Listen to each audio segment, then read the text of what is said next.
Zhu Yuanzhang was probably the emperor who hated corrupt officials the most in all of Chinese history. He decreed that officials found guilty of corruption beyond a certain threshold would be executed, and in some cases subjected to a punishment known as flaying and stuffing. The skin was peeled off the body, filled with straw, and displayed outside the government office as a warning. Over 30 years of rule, the number of officials executed for corruption may have reached tens of thousands. Yet the Ming dynasty did not become clean. Quite the opposite. Corruption in the late Ming was among the worst in Chinese history. The most extreme anti-corruption campaign and the most extreme corruption appeared in the same dynasty. If anti-corruption measures could solve corruption, 30 years of killing should have been enough. It was not enough. Perhaps the problem was never how bad the corrupt officials were, but that the system itself needed corruption to function. Consider one number. A seventh-rank county magistrate in the Ming dynasty earned roughly 90 shu of rice per year, equivalent to about 40 or 50 taels of silver. And even this modest salary was often delayed or unpaid. Yet he was responsible for governing an entire county, managing cases, collecting taxes, and maintaining order. He had to pay for his own secretaries, legal advisors, and clerks. The empire did not provide them.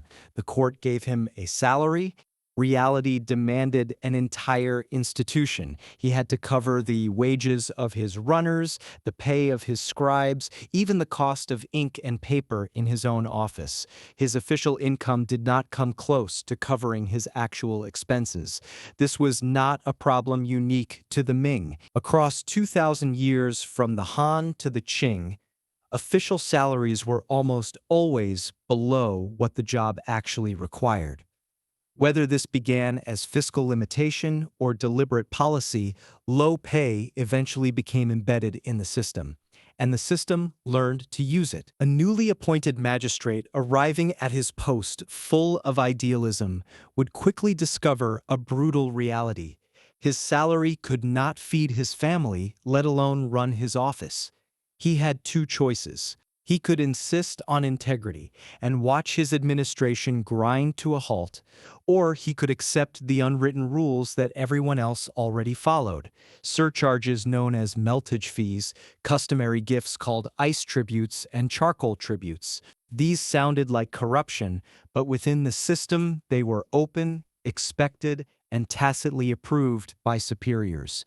When taxpayers paid in loose silver, the government melted it into standard ingots for the treasury. The melting process caused some loss called huohao or meltage, but the surcharge collected far exceeded the actual loss, and the difference became the magistrate's income. Everyone knew. The court knew. But no one stopped it, because without it, how would a magistrate run his office? Choosing integrity was not a moral question. It was a survival question.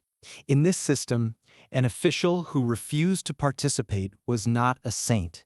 He was someone whose office could not function. And in that era, no one considered this abnormal. For ordinary people, paying a little extra to get things done at the government office was as natural as paying for goods at a market. For merchants, maintaining relationships with officials was simply a cost of doing business. A shrewd merchant was not one who never paid bribes, but one who knew exactly whom to pay and how much. For the officials themselves, gray income was not called corruption.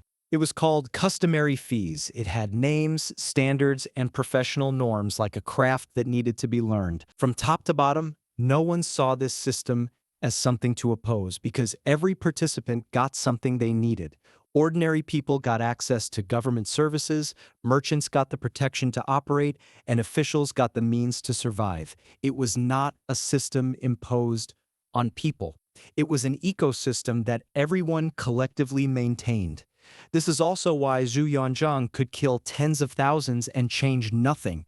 You can kill the corrupt, but you cannot kill a consensus that everyone considers reasonable. At a deeper level, low pay gave the empire something else: control. When every official had gray income, every official had a vulnerability. The emperor could investigate and remove anyone he wished under the banner of fighting corruption, and the target could never defend himself because the corruption was real. This was the true function of anti-corruption campaigns throughout Chinese history. They were not a cleaning mechanism. They were a political tool.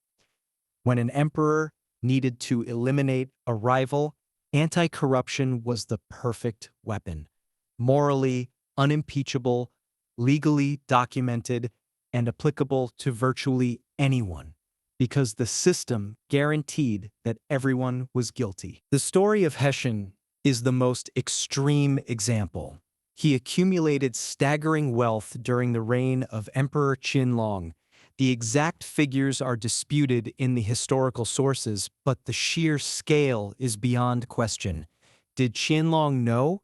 An emperor could not possibly be unaware that someone beside him had grown this rich, but Qianlong allowed it because Hessian was useful in his exercise of power. When Emperor Jiaqing took the throne, he immediately moved against Hessian, not because he was more virtuous than Qianlong, but because he needed Hessian's wealth to fill the treasury deficit and needed the case to establish his own authority. A folk saying captured it perfectly. When Hessian fell, Jiaqing ate his fill. The greatest beneficiary of anti-corruption was the treasury, not the people. Why could this cycle never be broken across 2,000 years? Because it was not a flaw. It was a structure held up by three pillars. Low pay was a fiscal necessity. Without it, the empire could not afford its bureaucracy. Gray income was an operational requirement. Without it, local government could not function. Anti-corruption was a control mechanism. Without universal vulnerability, the empire would lose its ultimate leverage over officials. Remove any one of the three pillars and the system would collapse. Corruption was not a failure of the system, it was one of the system's modes of operation. Emperor Yongzheng understood this. He introduced a policy called returning meltage fees to the public treasury, formally absorbing gray revenue into the fiscal system while creating a new stipend for officials called integrity nurturing silver.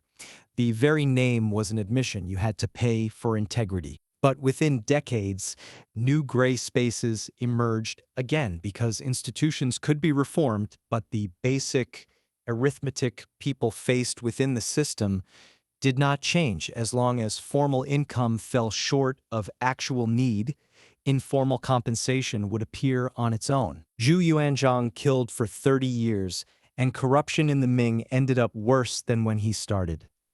Yongzheng tried institutional reform to turn gray into white, and new shades of gray grew back almost immediately. Everyone who tried to fix this problem eventually discovered the same thing. Corruption was not a stain on the surface of the system. It grew inside the system's structure. When a system runs a massive workforce at below the actual cost of operation, the shortfall must be covered from somewhere. That somewhere is corruption. This logic did not belong to imperial China alone. In any era, when an organization's official budget falls below its actual cost of operation, informal compensation mechanisms will emerge on their own, regardless of what they are called. The problem was never about the morality of individuals. It was about the arithmetic of the system. When the arithmetic does not balance, morality cannot solve the problem.